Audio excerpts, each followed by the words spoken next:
Good morning. It's time to feed the dogs their breakfast. I did try a new angle and I don't like it because of the shadow, so I'm sorry about that. But anyways, as always, I started with the Open Farm senior recipe for Ronald and a little bit of the Open Farm Good Bowl wild cut salmon and brown rice recipe, both for Ronald and Rufus. Today, I'm actually going to be feeding both the dogs half raw, half kibble. So we're using Darwin's beef recipe. We've been using the turkey recipe for the past few days, just adding a little bit, but today we're doing half. And that's 6 ounces for Ronald and 4 ounces for Rufus. I don't plan on switching the dogs in full raw feeding. That's just not the most cost-effective thing to do, especially when you have 2 dogs and a big dog at that. And honestly, even with not doing full raw feeding, I really see the big difference in both the dogs. They poop less, pee less, drink less water, which means that they're absorbing all the nutrients in their food. So I'm really happy about it. Okay, anyways, now we're rehydrating with this Brutus bone broth. This was on sale on PetSmart and I usually just use water if you watched my previous videos, but I was like, why not?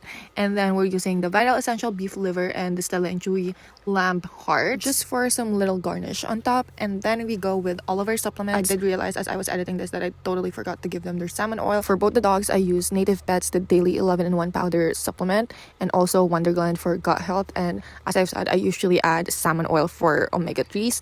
And then I also use VetIQ's hip and joint supplement. We love this thing and it's really cheap and it works great. And then I just added some blueberries for antioxidants, fiber, and just vitamins in general. And of course, we can't forget their chews. For Rufus, I'm giving him this rabbit feet, and for Ronald, because the rabbit feet is too small for him, learned that the hard way, I gave him this lamb trotter. Okay, now let's give the boys their breakfast.